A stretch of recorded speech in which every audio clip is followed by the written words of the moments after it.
Okay, can everyone see that okay? The slideshow?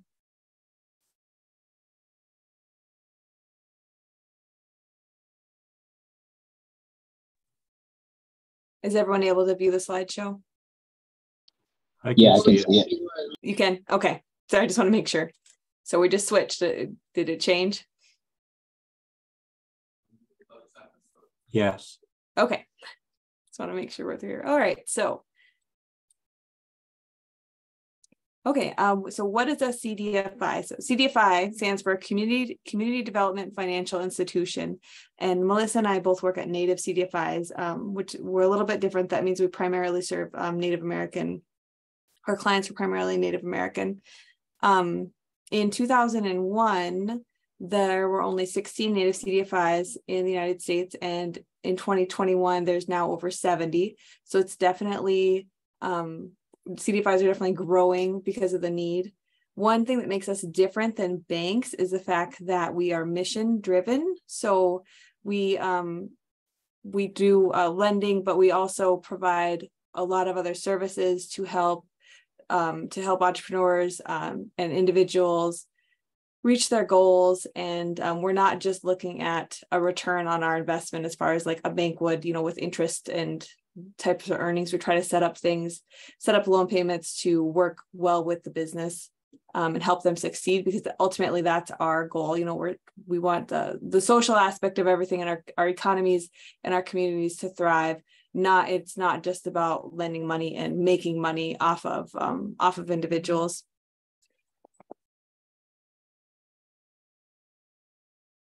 Okay, and then this is just a little bit of where Melissa and I we actually both happen to be in Eagle Butte, which is funny, but it's fine. We both do some ag lending. The forebands we offer of our target market is and clients, residents of Cheyenne River, Sioux Reservation in South Dakota, and then also Native entrepreneurs within the state of South Dakota. Melissa, do you want to talk about your target market? So we are also located in Eagle Butte, South Dakota on the Cheyenne River Sioux Reservation. However, we do service Native American producers all throughout the U.S. in Indian country. And then our main focus is native ag production. We offer a plethora of services that include financing youth, startups, operating costs and ownership. And then we do have some programming available as well, paired with technical assistance, and we'll probably review and go over more of that later. And then this is just some where if you're not familiar with South Dakota, this is kind of where we're located at. This is the Cheyenne River Reservation here in this box, and then Eagle Butte is kind of in the center of it. We're very rural, like most land-based tribes, and there's not very many communities that are here. So agriculture is one of the probably the largest economic contributor to our region here, but that's kind of where we're at.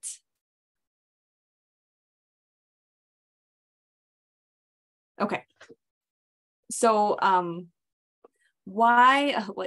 we see this growth in CDFIs over the last 20 years, and to clearly, like, there is a need for it, right? The traditional lending doesn't seem to be working. There's people that get like left behind that have no credit or very little credit, and they aren't able to, get financing, or they've never been able to receive financing in the past or had a bad experience with a bank. So basically, like, we're designed to make a difference in what's happening. We have it's called theory of change. So basically, CDFIs, besides just lending, because we have like the financing here, but there's a lot more that goes to the whole cycle here. So we advocate for our borrowers, we advocate for our clients, both like locally and, at the national level.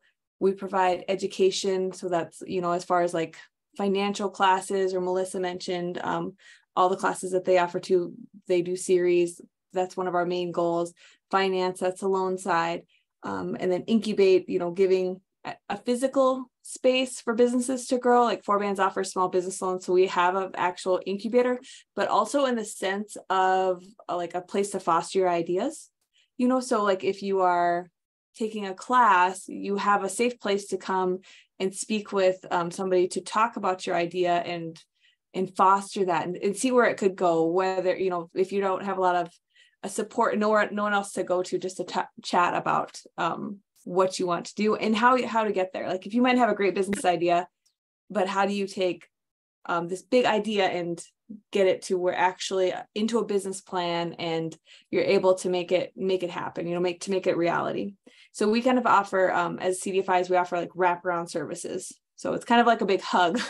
If you come here and you need see help with like your financials, or your credit is not the greatest, we have classes for that, or we can help you do, you know, like a credit builder loan to get your credit up to par, or like Akiptan and Forbands, because we're close, but we also like work closely together and we're involved in a lot of the same collaboratives. So if an Akiptan client needed help doing credit building, like they could come to Forbands. Like it's native CDFIs especially, we're all very, very close knit. So that's something that we work off of. And we also love working with other lenders too. So we're just very flexible.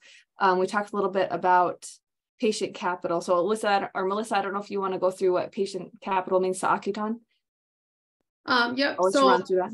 What's very unique about CDFIs is although there are laws that we have to follow, we are very unregulated, meaning that we don't have to follow the same regulations as traditional banks do. We're able to be very flexible with our terms, which includes patient capital. So at a traditional bank, you may see a loan term for up to 5 years on, let's say, a piece of equipment or some cattle. And that's not a long time for repayment. And it does put a lot of producers in a financial stump and puts a lot of burden on their cash flow. So if you come to Akiptan or Forbands or another CDFI, they should be able to be very flexible with their terms and have that patient capital and extend that loan term a lot longer than what you see at traditional banks to help you in your business succeed at a more sustainable rate. And then also with that, with the patient capital, we pair it with technical assistance. And then that's where that education comes in that Kristen was talking about. Instead of just giving you the loan and here's your loan, you pay it back in 7 years, let's say, we actually follow you through. Here at Akiptan, we do 4 quarterly check-ins with all of our borrowers throughout the life of the loan. So each quarter we'll either call you, email you, text you, come do a site visit just to check in to see how things are going. And if you have a problem or if you're experiencing something that you've never experienced before and you just don't know how to work through it, that's when you can sit down with us one-on-one and we can go over and we can help support you, help provide suggestions or feedback or anything like that to help get you to where you want to be and reach those goals that you set for yourself. And the way we see ourselves here at Akiptan is not just your lender and you being our borrower. It's more of a partnership approach. We want to help you get there. We want you to provide feedback on how we can do things better for you as a client.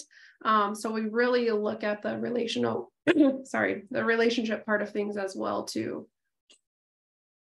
Yeah, and we love to see like the best success for us is when our clients are able to succeed. So if we have somebody that comes in, you know, 5 years later, it's just to be able to show them that growth and what they've achieved. Or I just really love reminding people, you know, if you just running business is hard, right? So sometimes you get down and you're just you get down, and then you can come here and we're like, but look at how far you've come. So like, it's just great to be able to have that.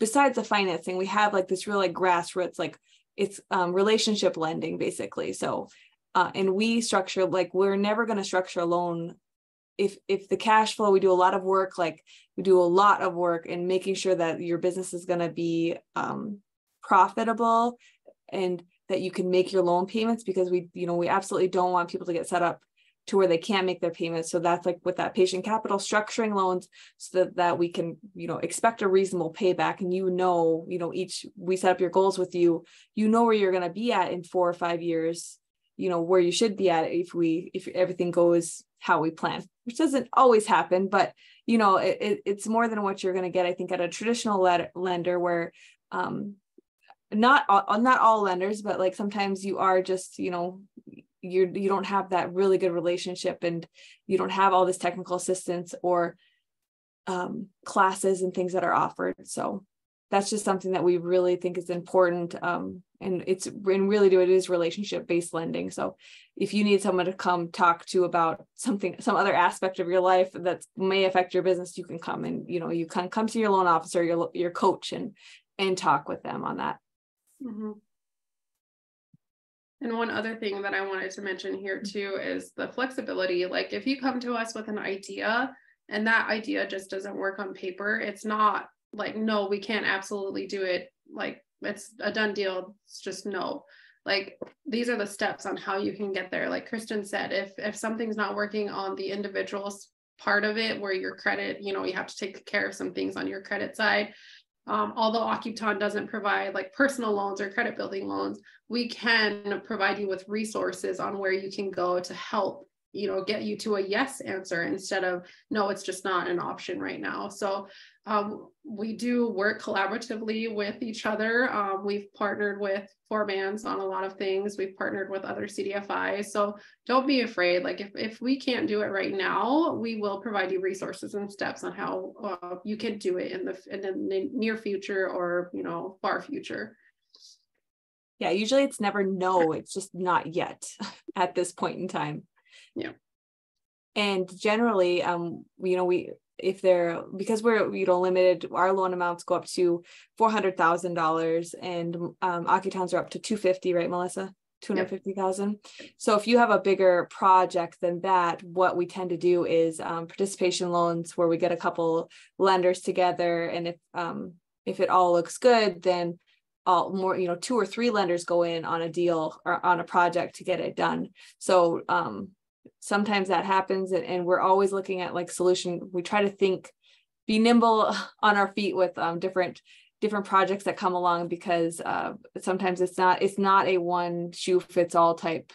Every business is different. So and we are Forbands, we're fortunate where we do offer credit building loans and home mortgage loans and home renovation loans. So like if there are other aspects of your life, like generally we do have people come through and start with a credit building, move through if they do want a business. If their credit needs repaired, then they can move on to a business loan after they've fixed that. And then sometimes they go into like a home mortgage loan. So we have clients that have been with us for 15 going on 20 years that have just kind of stuck with us.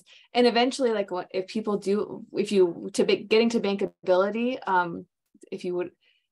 getting to a bank is completely awesome. Like if you can get your balance sheet built up as a producer or an entrepreneur to where, you walk into the bank and they'll fund you because you spent, the last 5 to 10 years working on it with a CDFI, that's fantastic. That's the ultimate goal too, is we don't really compete with banks, but we're just there for the people, for the loan clients that are not able to get approved or they're getting denied at banks too. Mm-hmm, for sure.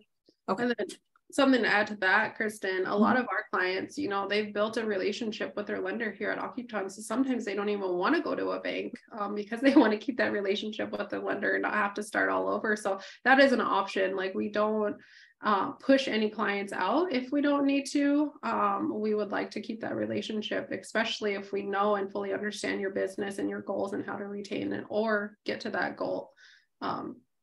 And then aside from, just loans and technical assistance, I know Akiptan and Forbands both have some program things that we offer that come along with, some grant opportunities.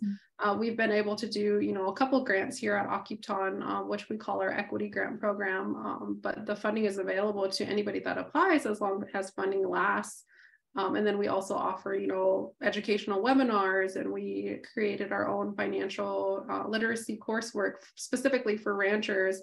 But we're in the process of creating, a youth curriculum and a business curriculum and a trucking curriculum, along with, we've been able to do internships, and we started a garden grant program. So just a lot more things that come with CDFIs other than just loans and technical assistance too. Yeah, there's a lot of asset building as far as I'm only touching on the lending side of things, but you have the internships and all those opportunities that are there for our people that we serve.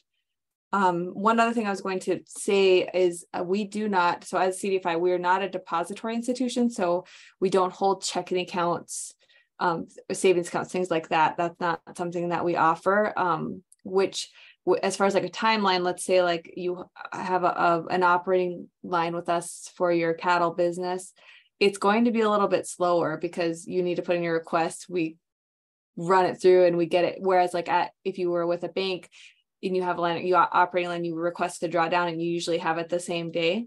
So like just managing those expectations of, we offer all these things, but yeah, we are, I mean, it might not be immediate, you know, it might be a day or two to get loan funds dispersed, which is because we are nonprofits.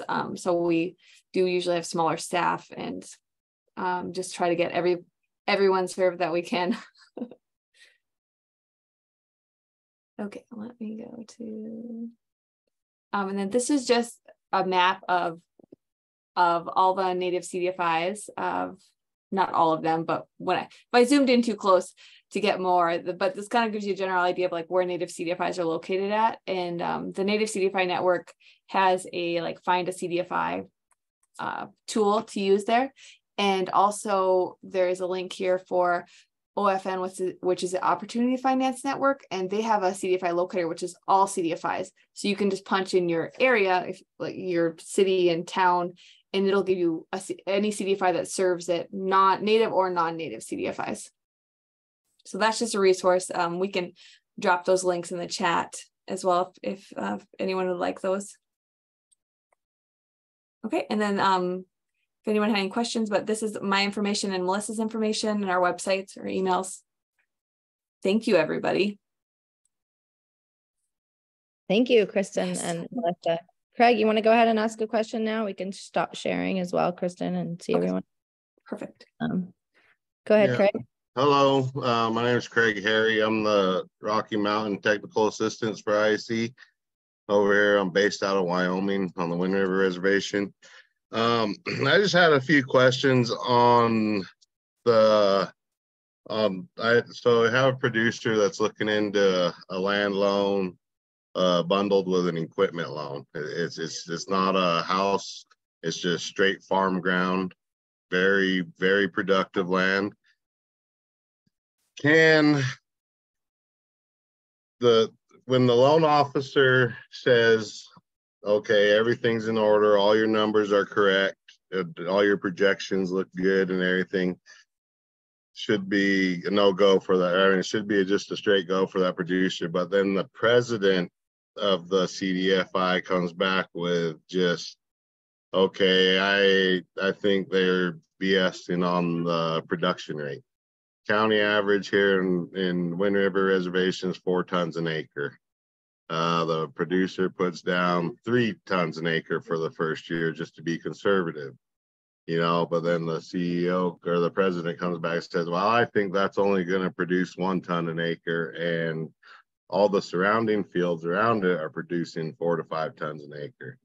You know, so it's a producer that has everything in line, has perfect, I mean, not perfect, but good credit, good debt to income ratio. Loan officer says all the paperwork's correct, everything is correct, this should be a no-go. But then you have a president that, I guess in terms in Indian country, is not native but was born and raised around the reservation. I don't know, it just seems, I just kind of have a question. Should the committee be making those decisions, or should a president of the CDFI be making those decisions?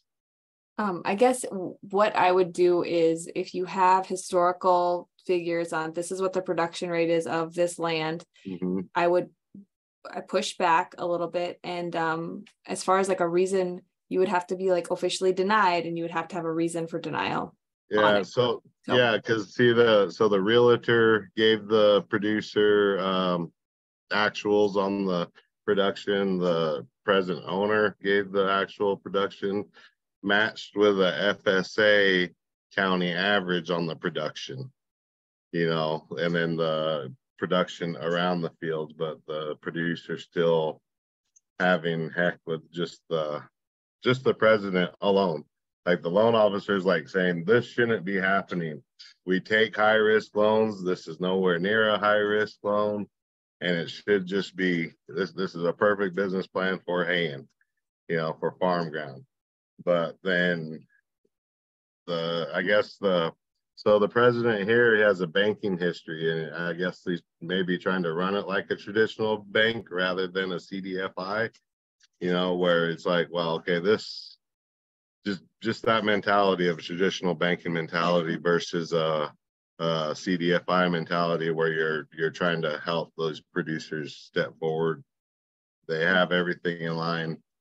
This is just a question for technical assistance, because I'm having heck trying to like tell this producer like, well, Craig, you're doing good, you're doing great, but sometimes I find it helpful whenever we are providing technical assistance and working with, like, say, a bank, if I step into the room with the banker. So maybe you could step into the room with them, with your producer and with your CDFI, and just say, please explain to me what we can do to get to yes. Okay. And the president, whoever, like, just so you can say, hey, I have got a clear idea, and it's not just because sometimes I feel like the entrepreneurs or the producers themselves, you feel weird going to bat for yourself, like, so it's easier for me to go in and be like, no, this should happen for somebody else. I'm not going to do it for myself, but I will do it for somebody else. So if you could step into that space with them and just help, just so they're aware, like, there's somebody, I'm here too, like, what do you, so that you can, I think that would help. And you could figure out, what do I need to do to help him to get them going on this then? I guess all those steps have been taken. So I'm just wondering what your president's of the CDFI's mentality should be, I guess is the question. What should a president of the CDFI's mentality be? Should it be a traditional banking mentality, or should it be a community development fund mentality? So not to speak for an executive director, but coming from a banking background, because CDFIs are unregulated, I had to get away from that banking mentality. Like, I had to throw all of that out the window. Like, every single year working at the bank, we had to do classes and webinars just to keep up on the regulations and stay in compliance and everything like that. So when I got to Akiptan, like, that was my mentality. Like, I looked at my first loan and I was like, we're not going to do this. And then I had to pull back and like really think about it. Like, no, we are a CDFI, we are unregulated. Like, this is something that we can do. And it's no longer looking at it as a risk. We're not taking a risk on these clients. These are opportunities that banks just shut down. So if you are taking those steps, and the CEO is having that banking mentality, depending on what their policies are, like here at Akiptan, we have 3 loan committee members that are made up of board members. So ultimately that decision comes down to the loan committee, and not our executive director. Although our executive director does see, each loan before it gets to the loan committee, ultimately it should be the loan committee's decision. And not only that, maybe you and that loan officer at the CDFI with the producer can advocate all together, like just have an in-person meeting and come together. I would give it a little bit of a pushback, just because that's how I would approach it. If I absolutely believe in this producer, believe that this plan would work and there should be no reason why he should be denied, that's what I would do. But if the CEO is going to deny him based off of his, personal beliefs and not going off of historical reports, then ask for a denial letter in writing, like get it in writing. And once you have that letter there, that CDFI should have a policy written stating what the appeal process looks like. And then you go to the appeal process and start that.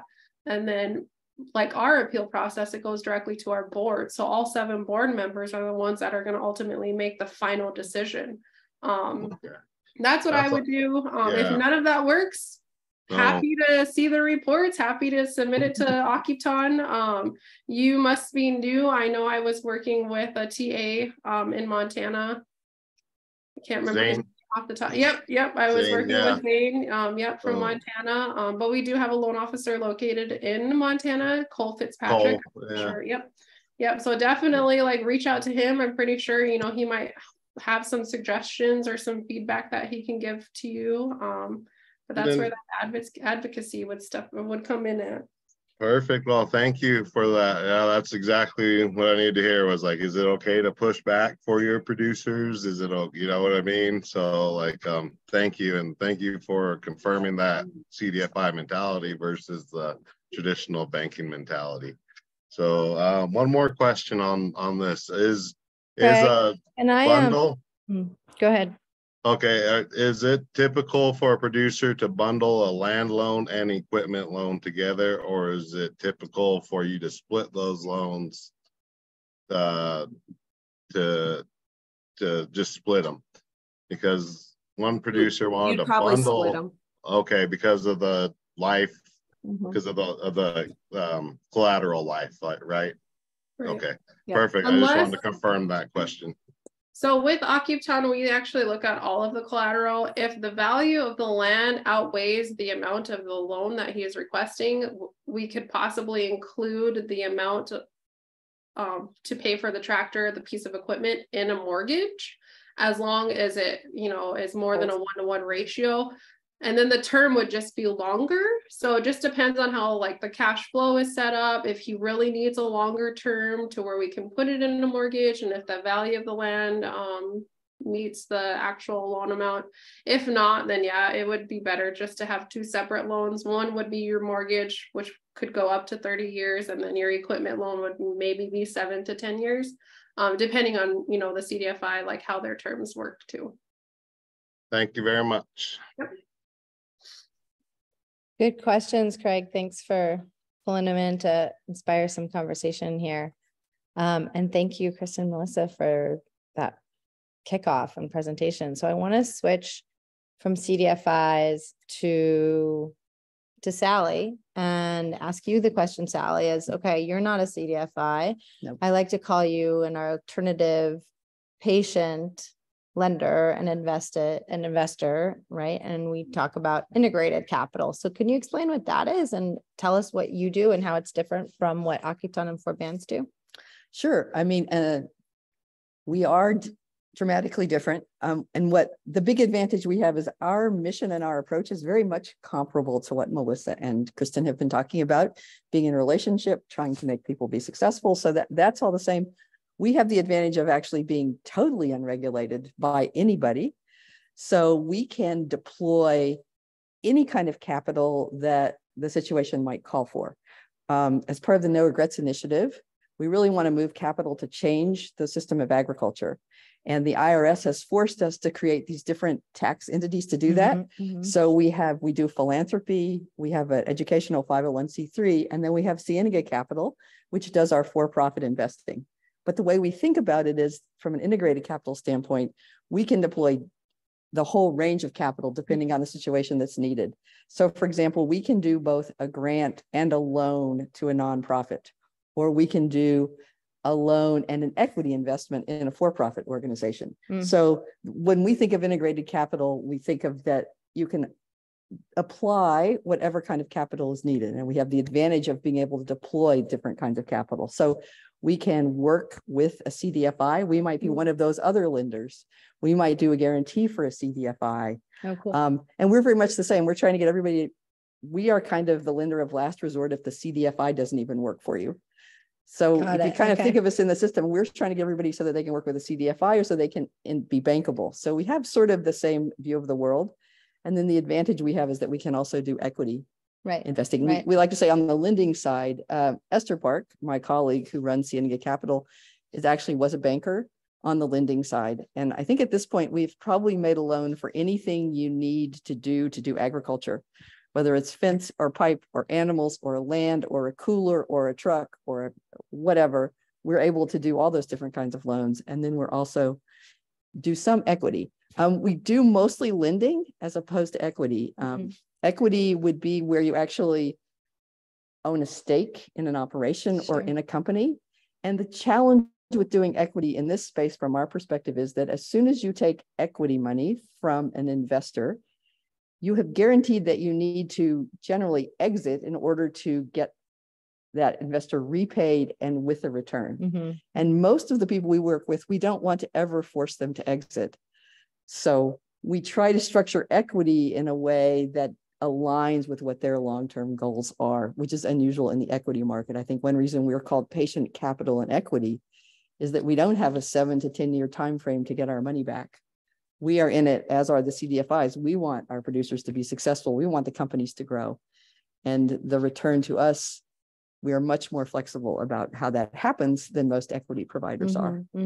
Great. So you have a lot of options. So that's the integration is we have grants, debt, and direct equity investment. That's right. And then social capital, we do a lot of technical assistance, right? Right. We are also your relationship person. I think Esther says she spends probably half her time being a counselor and a therapist to the people that we have made loans to and invested in. So that's a big part of the job too. Yeah. Which is totally, necessary. I think a necessary piece if it can exist. So what do you look for in people? Who do you go after? Who comes to you that you say yes to?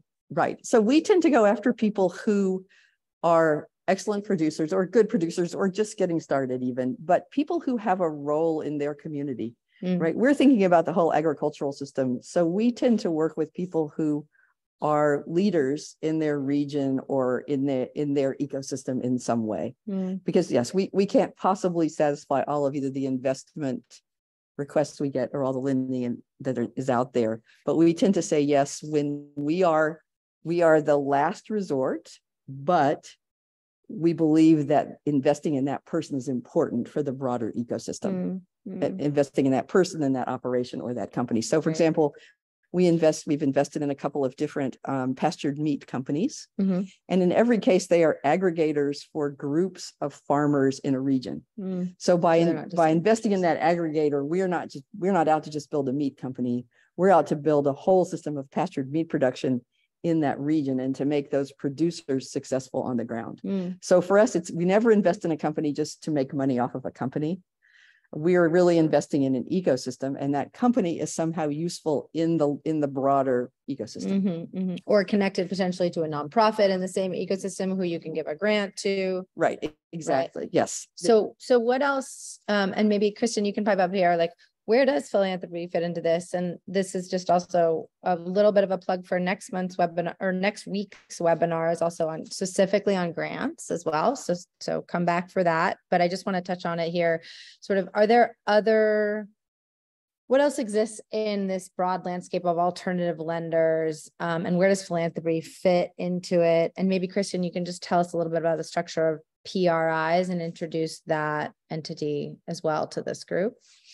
Do you want to go first, or do you want me to? Well, I'm just familiar with PRIs, program-related investments, as far as from the philanthropy side of things, funneling the money down into the nonprofits to then at a lower rate, which is their debt. It's debt to us, and then we lend it out to the producers. So we're kind of the aggregator, I guess. And then we lend out to the producers at try to keeping our interest rates as low as possible as well. So the advantage of PRIs to the nonprofits is that generally it's low interest rate capital, so that we can keep our capital low to the ultimate recipient getting the loans at the end. So like a cog in the system, right? Like an intermediary, for example. We did just do that, and we invested or lent money to Forban. And it's the money that is sitting in our accounts waiting to be made as grants over the next 8.5 years.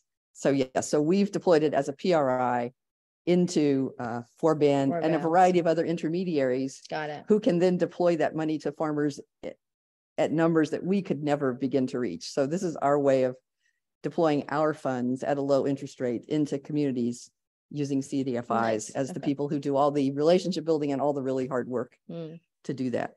And there are some intermediaries like that where when we deploy a PRI or low rate capital, we also do a grant. So we've been matching those to some institutions we'll do a grant of 15% of whatever we made as a PRI to help build capacity for that intermediary. Yes. And I think there are growing numbers of, we're on the foundation side, there are a lot of us who are working to get foundations to deploy their endowments in this way, right? A lot of endowments, which is the capital that the foundations have sitting around so that they can last in perpetuity in most cases. Much of it's in the stock market. And we're really trying to get foundations to deploy that money into places like CDFIs, so that rather than continuing to create problems, your money in your foundation, which you've given away and gotten a tax credit for, is actually helping to make the world a better place. So we are very active in funder organizing around trying to make that happen. And I think that there are more and more philanthropic organizations that are thinking harder about where their endowments are. And that I think there's going to be more where their money is sitting and what's it doing while you're running your organization with it. Yes, I think that's, I don't know. I hope that CDFIs see that the number is growing, and hopefully that the capital available to CDFIs is growing as well. Nice. So for the TA providers and the producers that are sitting here, this question is for all three of you. What does a producer do first? Like, what's my order of operations for seeking out CDFIs? Great, we've got a map, but what am I getting together to get ready for any of these opportunities that we're talking about from the three of you? Because that's a different process potentially than getting ready for a traditional lender, right? Or is it? Yes and no. I can go first. So at Akiptan, we try to be as easy as possible, but some producers think that what we request is a lot of information, a lot of documents, a lot of signing, things like that. But we do provide a list of documents that we request from all borrowers, and it is separated out between individuals, businesses, youth, and if you are applying for a land mortgage or a down payment assistance loan. But there is a list on our website that you can look at. And then we also provide them with a processes step guide. Like at the very top is our intake process. That's where you'll basically sit down with your loan officer. You'll have a discussion on what you would like, your goals, how you've been operating, how you want to change your operation, how we can help you get there. And that's where we start building that relationship and that partnership, because we want to get to know as much information as we can about you and your operation.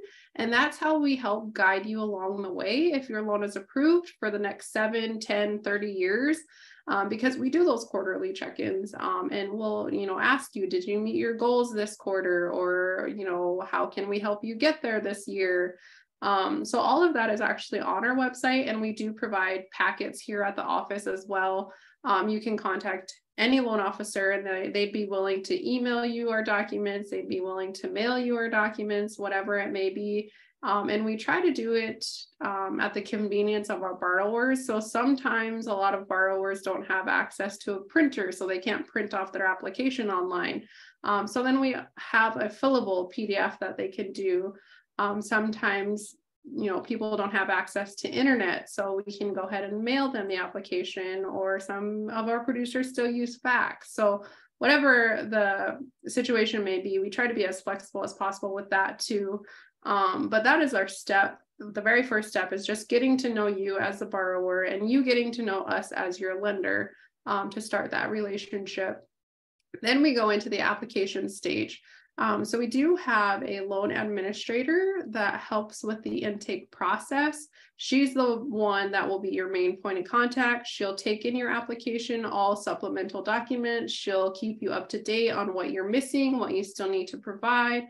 And she'll also let you know when your application is complete and when she turned it over to a loan officer, and she'll let you know the name of that loan officer. We are all dedicated to different areas. So just depending on what state or what area you are from. And then once your application is complete, then we start with the underwriting phase. During the underwriting phase, that's when we'll be in more contact with you, whether that's a phone call or a Zoom or a text or an email.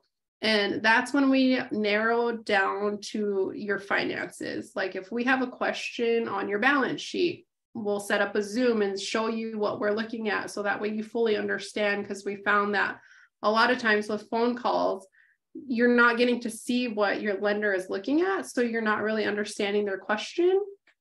And then like if we have any questions on something that's not making sense, like, okay, you told me that you market your cattle for $2.50 a pound, but in your area the market went up. Like, do you think we should be conservative on the lower end, or do you think we should follow the market? So just providing that's feedback and suggestions on what we think could happen, but also not telling you what to do. Like, we don't want to say, hey, you should do the traditional style instead of the investment style. We'll show you 2 different repayment options. You get to choose which one you want to do.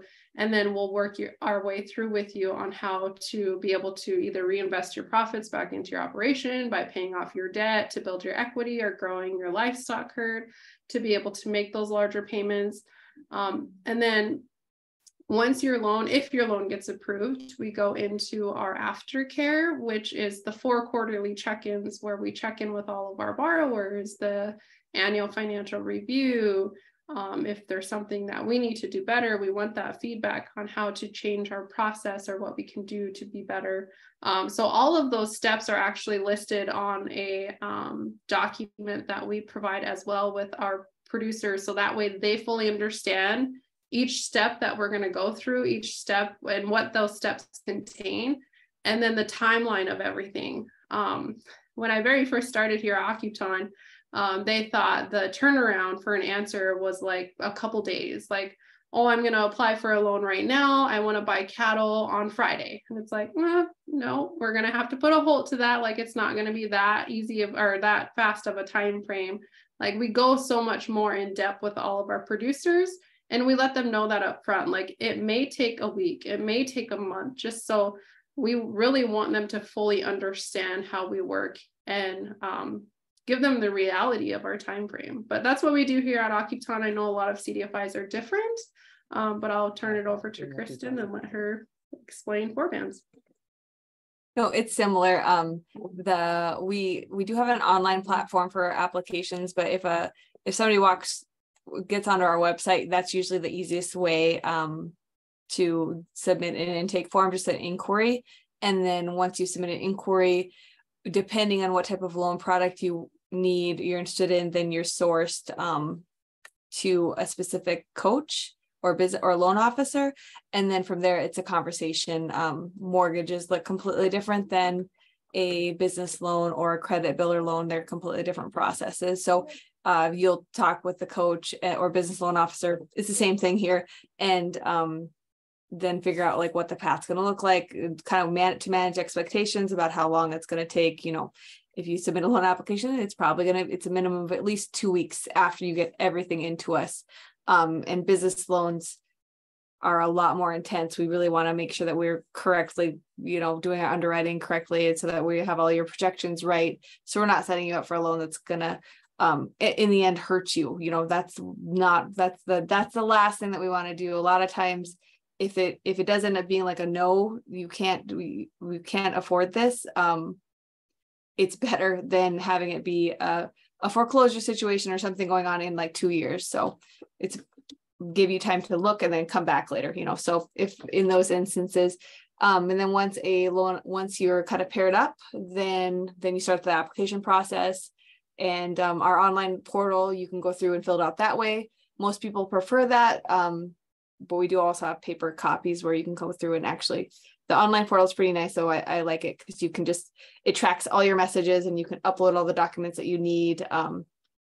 It's great. So then once you've got your application documents are in, then our loan officer will underwrite it. There's a lot of back and forth there. That's probably the longest portion that takes weeks. And it also depends on how many loans we're working on at that time. Then once we submit it to our committee to be approved, then you'll hear back on approval. And then after that, it's okay, so you're approved. Now what?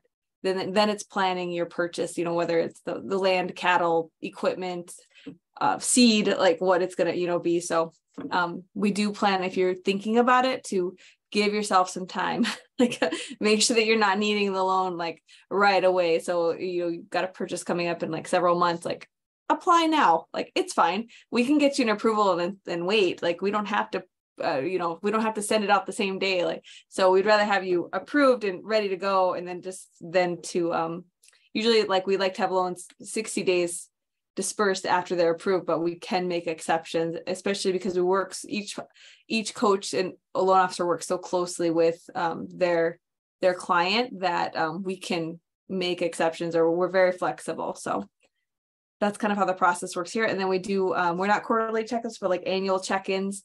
with each of our clients just to see how things are going. We set goals for like livestock numbers or where we hope to be at, you know, so we kind of do check-ins there similar to what Akiptan does. That's it. I'm done.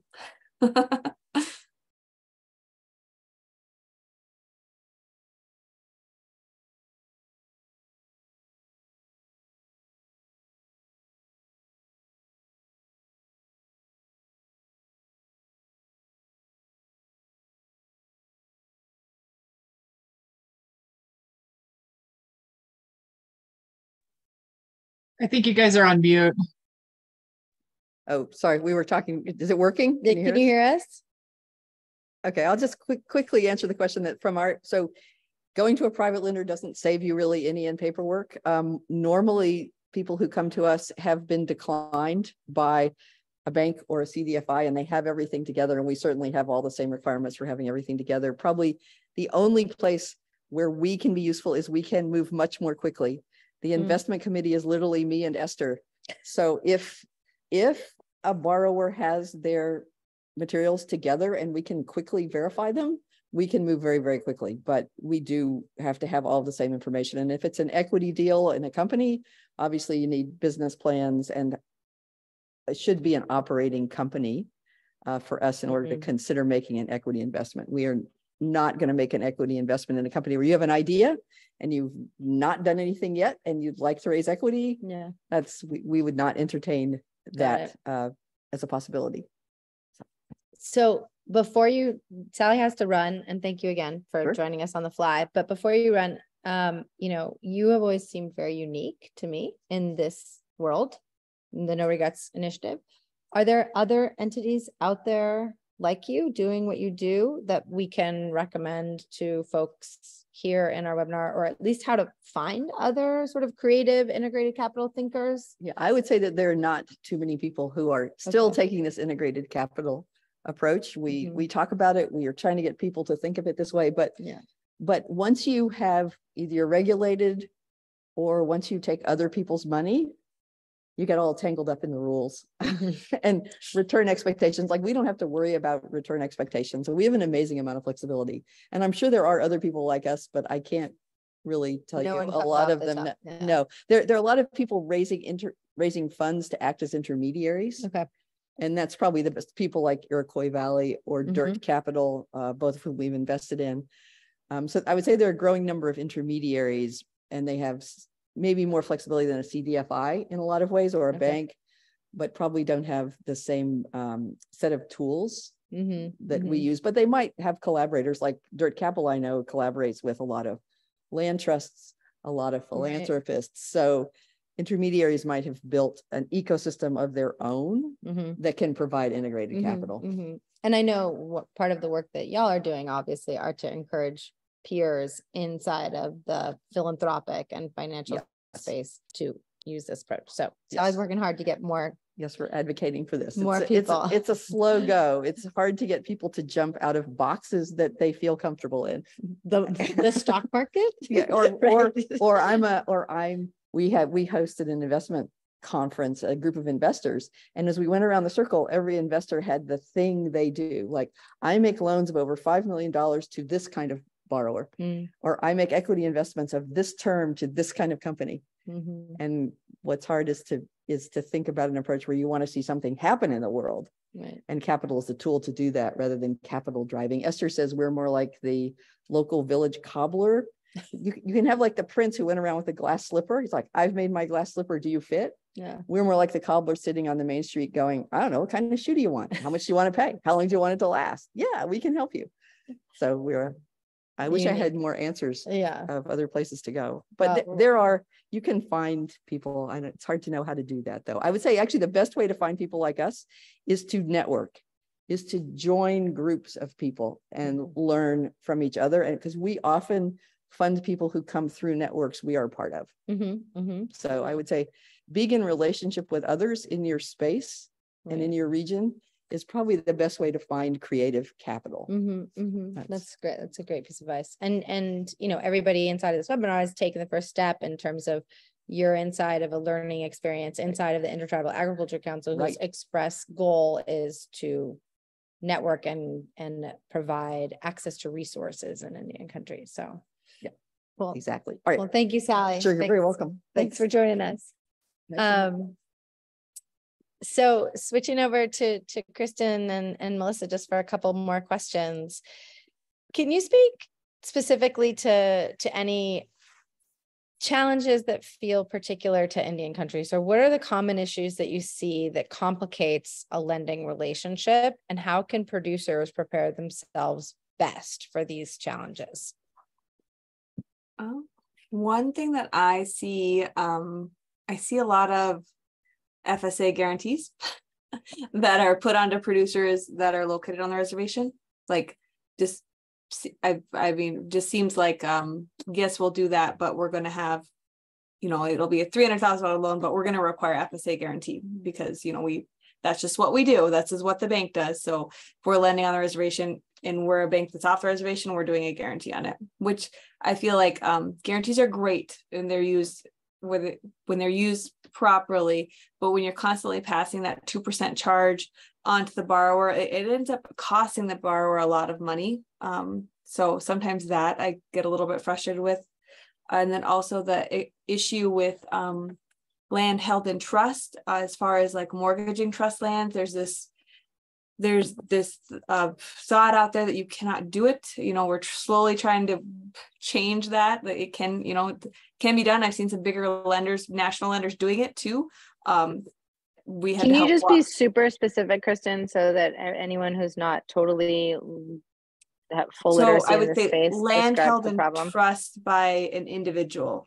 So individually held, so a land mortgage, not like a leasehold mortgage where you're mortgaging a lease, but you own land, it's held in trust for you by the government, and you would like to, and you own it 100% because you need to own it.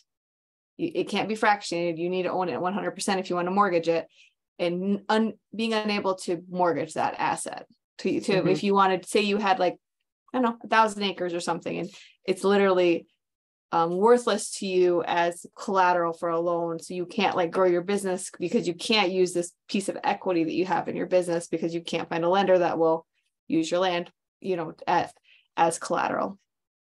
That's another barrier that we see. But so how do you get around, and how are you guys working through that? We're part of a couple, I'm part of a couple groups that are working with like the BIA as far as just showing lenders that it's out there. Like you can Google the BIA handbook, they can do it. It's about education. Really, okay. It's about taking, like, go to banks. So there's no actual legal barrier. There's just a precedent. There's just a precedent. Yep. So it's just about educating. And a lot of times, there are barriers at like your local BIA office where the staff they just might not know what to do because like the wheels, the cogs are rusted. It hasn't been done. They haven't been doing it for 20 years, so you have to like grease the wheels to get things to go. Like once people start learning, like, oh yes, I can do this because like we've literally taken the handbook and said like, well, here, see, this is part of the job. Like you can do it. And it's like from the top, from the regional level down to the local level here. But once people get it, it's just easy. Like, like they know what to do now. It's not something that they've never done before. They're not scared to do it. Like there's not a lot of barriers. And I know that in other places, the local offices might be a little bit wary of doing it if they haven't been doing it for a while, but they can. And then you talk on the lender side and they hear, we can't, tribal sovereignty, we can't do it.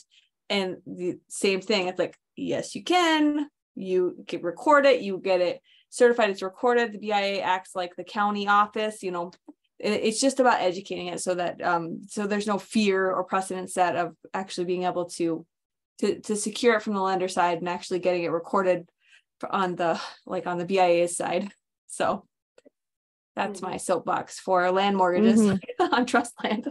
Right. And that's different than mortgaging land that's deeded on trust land, right? Or deeded within the reservation boundaries. That's a little bit simpler. So I'm just specifically talking about land held in trust by an individual. Held in trust. Yes. Yeah. And if you don't fully 100% own the entire acreage, like we are an intermediary lender for the Harris Property Relending Program that the USDA just came out with. And if it's very highly fractionated land that you want to buy out all the other shareholders, like you can come to Akiptan and we can help you with that process, because we know that highly fractionated land is the big issue in Indian country right now. And then to add another barrier that we see is Indian country is a credit desert. Like there are not a lot of local banks in our areas, specifically on the reservation. And if they are local, they're probably family owned or individually owned, and they have to have higher interest rates because that's how they survive in the banking industry. So getting those guaranteed loans either on or off the reservation with banks, you know, that's something that you have to work through as well, because not a lot of local banks want to take on, you know, new and beginning borrowers who don't have equity on their balance sheet, or they see, you know, a negative cash flow for the last 2 years, but they need, you know, another loan to be able to help build their cattle herd, to make all of their loan payments, or restructure their loans or refinance their loans at a lower rate. So that's another issue that we see here too, is just the reservations are a credit desert. There is really nowhere that you can go that will help you like a CDFI can. And then one thing that a lot of CDFIs face is, you know, with Akiptan, we were asked just this year alone to commit $20 million in loan capital, and we just don't have, you know, $20 million there to be able to help support all of these producers that are applying for a loan. So a lot of CDFIs do run out of loan capital to relend. So it's very hard to keep up with demand too.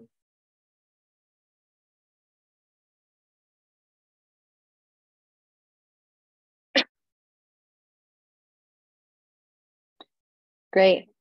Thank you for that. Yeah.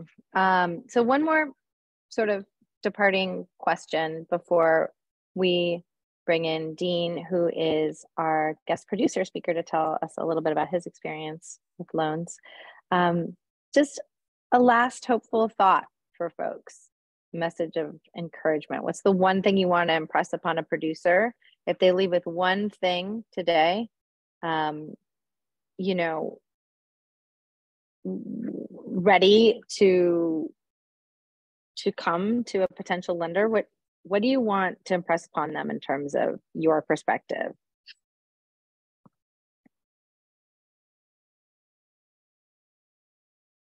Don't be a discouraged borrower. If something doesn't work right now, reach out to a CDFI, reach out to somebody in your area that has experienced the same things that you're going through, and just try your best to continue moving forward.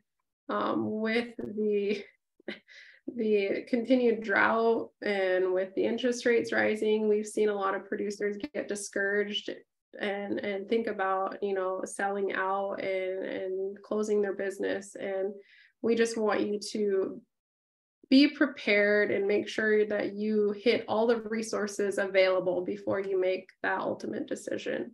Like, this is your livelihood. This is what you've been doing for many years. This is like your generation, and just reach out for help. Don't be afraid. Like Akiptan here, we base it off of the relational side of things, and we want to help. We want to see you succeed. That is one of the highlights of my job, is being able to say, hey, I helped that producer get started. Look, he went from 50 cows to, you know, 1,000 cows. So just don't be afraid to ask, and make sure you touch on all the resources available out there. Thanks, Melissa.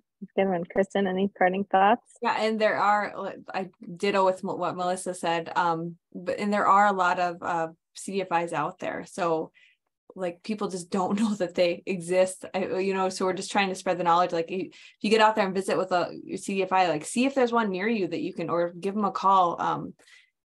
We're all super helpful. Like, Wyoming has one CDFI, but like I said, Akiptan serves the whole area, and we're part of a so if you can reach out to one, and if they can't help you, you know, usually we try to network with each other and see if we can, you know, get things done to get people the capital that they need. So Great. Thank you. Well, thanks you both for all of this amazing information. I want to switch gears and ask Dean Dupree, who's here with us today, to talk a little bit about his experience with loan. Dean, do you want to turn on your video maybe, if you can? And there you are. Hello. And you can unmute yourself and just tell us a little bit about who you are, where you are. Tell us about your operation, how big you are, and your enterprises, and sort of a little bit about your history. Okay, good afternoon. I'm Dean Dupree. I live on the Cheyenne River Sioux Tribe Reservation here, currently living in Isabel, South Dakota. I guess I always say we is my other half, Kristen Lawrence. She's out taking care of her horses right now. And we have a cattle operation. We were very fortunate to have leased some land from our tribe, which is just a little over 8,000 acres. And to get started, like we didn't have any kind of banking history, any kind of credit background. I mean, I was very thankful that we had 4 bands in our community of Eagle Butte.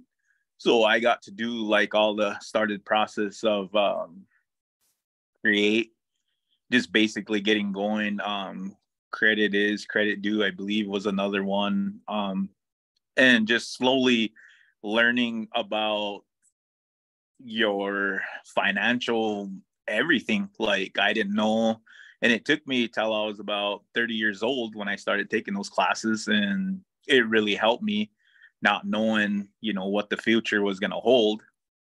And, we're very fortunate. Now we're trying to get in the cattle business. I think this is going to be our 7th year.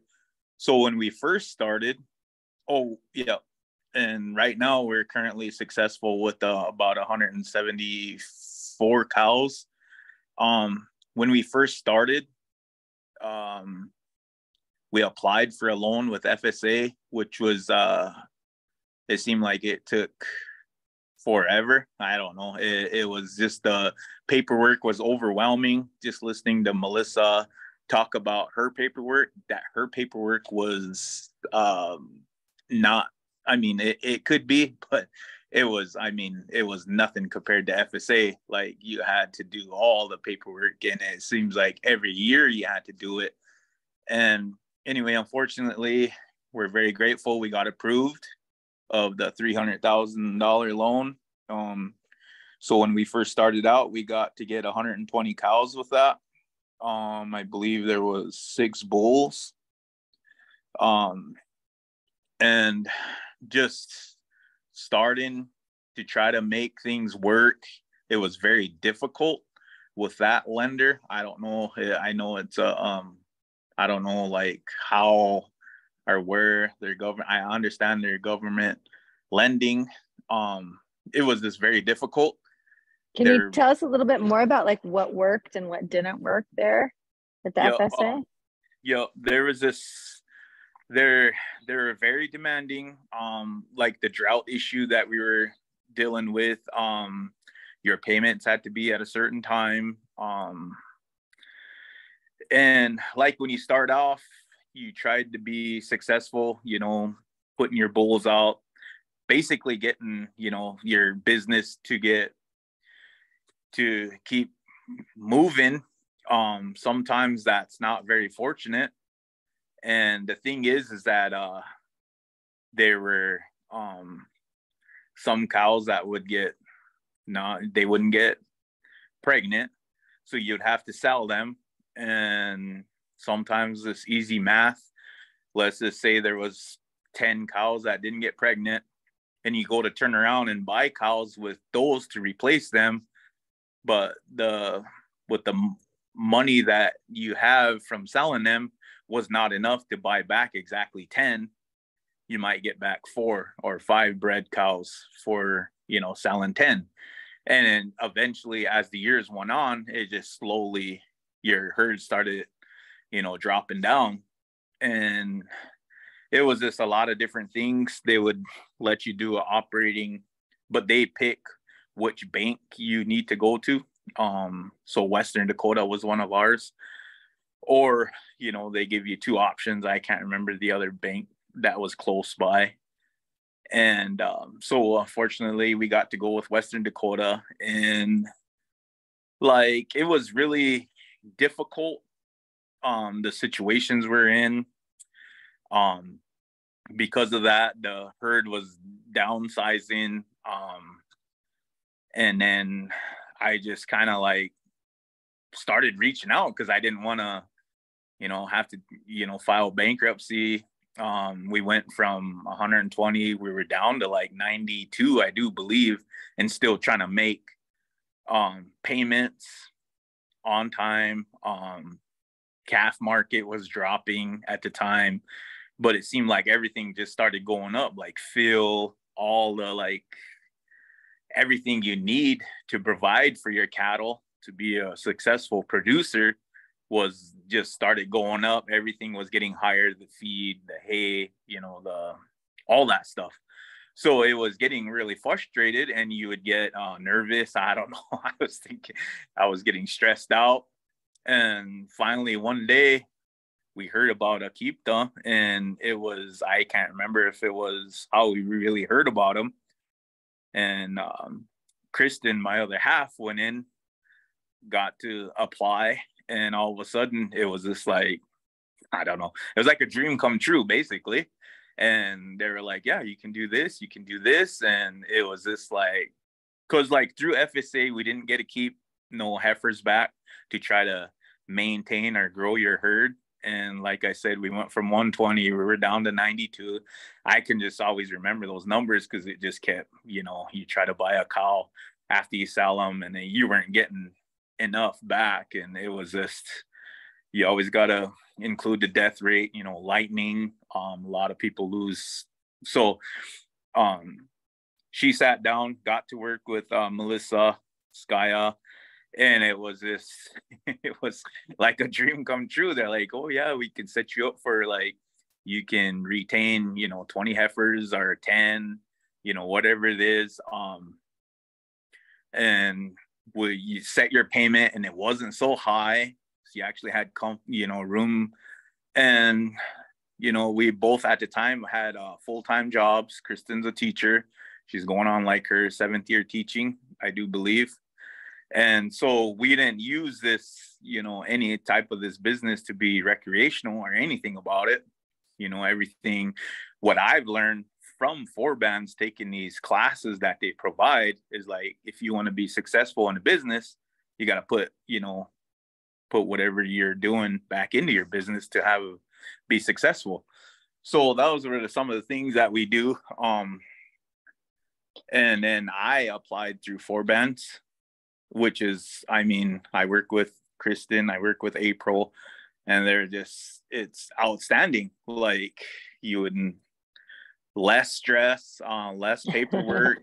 It's just like, you tell them, they'll check on you too. Like, they'll text you or they'll call you, hey, you know, and this and that. And it's outstanding. You can go in without having any kind of, it's not intimidating. Like when we go in to visit Melissa, you actually get to leave with all kinds of trinkets, you know, you get a coffee mug. And it's cool. I mean, other than that, you're walking into FSA office, it's like, geez, because they'll like, you know, you can only do this, you can only do this, and they'll tell you what to do. Like, okay, and you don't want to screw up because you don't want to get into any kind of trouble.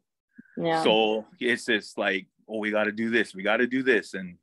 But I mean, and then we always followed the rules, is what I'm saying, is this, we're not, you know, trying to do this and do that with it, but we're just very thankful. I mean, because it's actually people that you would know, you could see they're in the community. They actually know, if not a family member knows, because they're, you know, come from producers as well. So they actually know what goes on. I don't know what it's like to be on the other side of the lending part, you know? So it seemed like they were way more, I don't know, it's more comfortable for us to go in and just sit down and visit, and here's our numbers and let's try this. But I mean, April is fantastic. Like, because let me ask you this, Dean. Can I ask you a specific question? Yep. In terms of just growth, when you and I first talked, you mentioned that these relationships allowed you to think about new aspects of your business plan. And, Yep. We talked about maybe even starting to sell direct meat. And so I'm just curious about how, in the last couple minutes here, how your thinking about your business model has evolved as you've been inside of these lending relationships, and how those lending relationships have given rise to you thinking about growth. And growth is, like I said, they'll allow you to do this. They get to actually sit down with you and do out all the numbers right in front of you, and this is what you can do, and they're very considerate of allowing you to have a little bit of cushion too as well. So just in case, like I said, the calf market has been down, but all of a sudden, I'm really looking forward to this fall to help, do a lot of different things. I know there's always something you could do to make your business better, especially in the cattle industry. Like, you can put up cross fences, or like if there's cushion for when you sell calves, you can actually start, I was even going to ask April to start saving, and then eventually in 4 or 5 years, try to get a, artesian well in case, because I know it got really scary last summer and we didn't have rain. We didn't have rain previous, and we had the river in there, but I mean, there was this big puddles and they were getting down and the dams were drying up. So, I mean, just something to, and that's the good thing with both Akiptan and 4Bands. You can sit down and actually like set goals for the future, like in case something does happen like that, and it's just, but sorry, getting off track again. No, eventually it would be great to, do all that, sell off the place, just sell because it is frustrating. I used to work in the meat department at the local grocery store. I was the manager. And now that I'm a cattle producer, it's like you're sitting here trying to sell a calf for, I don't know what it was in the past, $1.89 a pound.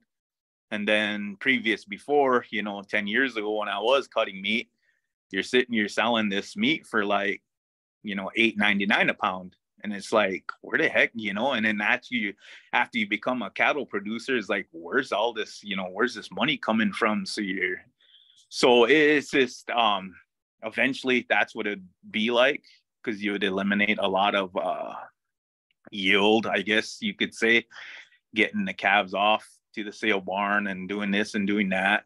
It'd be really great to just start, your own little basically business. But yeah, the point is that you feel sort of free to think about that now. Yeah, that's awesome. Both the lenders, it's just less stress. You feel more free. I'm very for them, and I just and it's awesome. And I'm hearing a bit about what you guys going through. That's awesome. The other lady that had to leave, we're very thankful for those type of people as well. I mean, these are from. So thank you, Dean. I really appreciate you being here and telling us about your particular story. My internet's pretty bad, so I turned off my video, but I want to open the floor up for just 5 minutes to questions to anybody. I'm also going to drop everyone's emails in the chat. And feel free to reach out to all of us with any of your questions as a follow-up. And know that we are here to kind of continue this conversation after the fact. But anybody that wants to just go ahead and raise your hand, or just unmute yourself, and turn on your video and ask Dean some questions about his path, or Kristen and Melissa.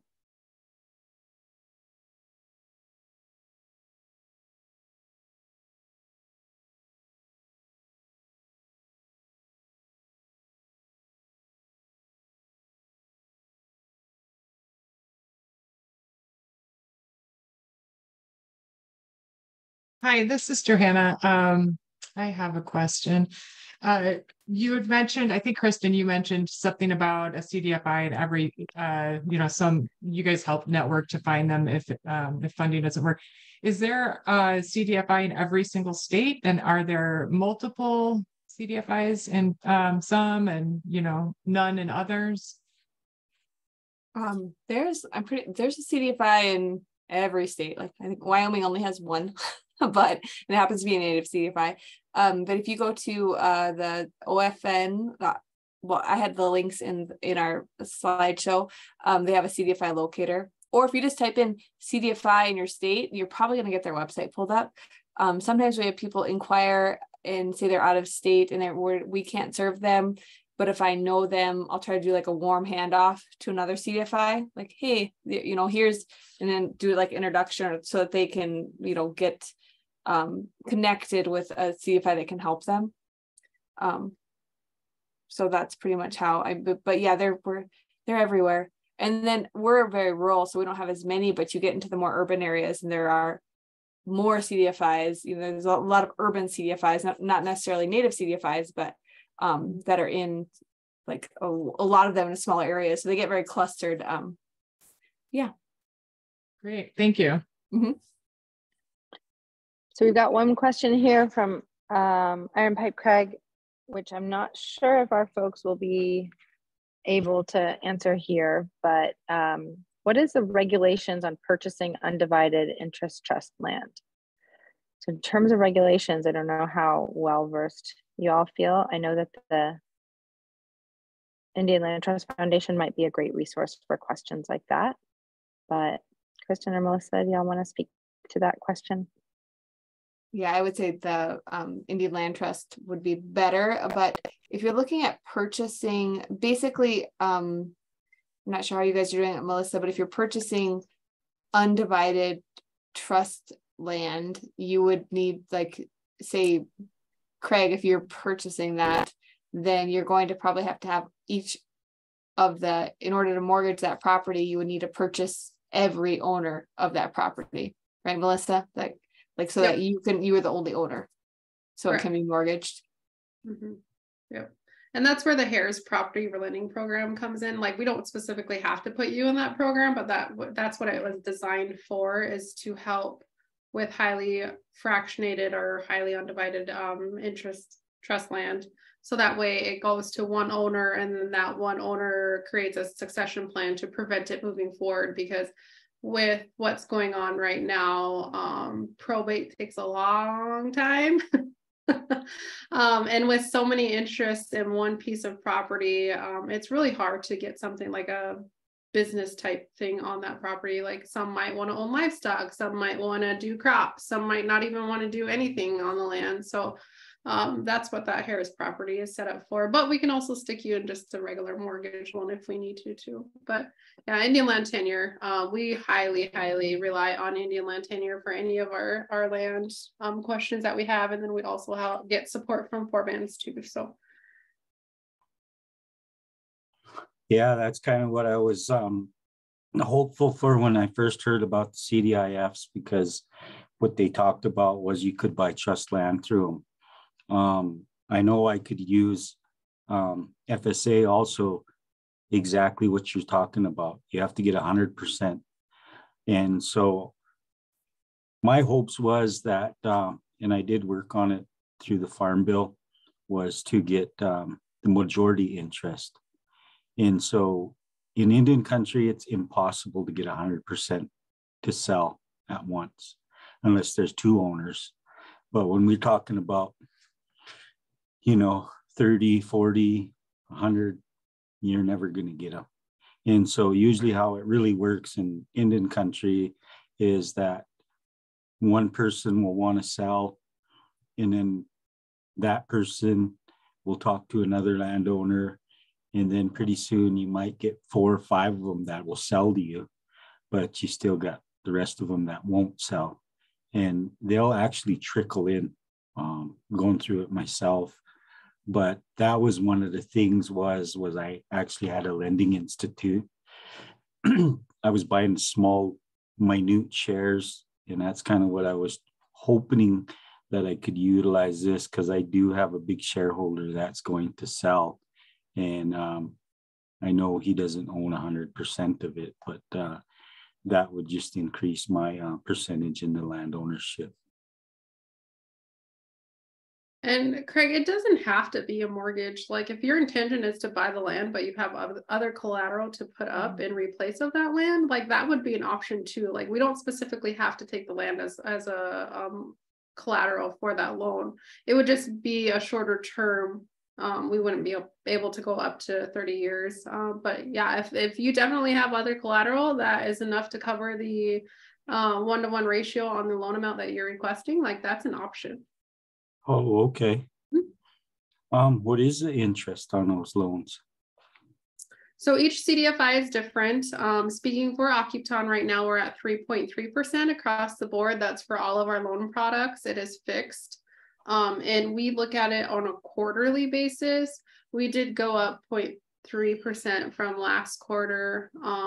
So it just depends on what our debt capital is versus what we have. But right now we're at 3.3%. Okay, thank you.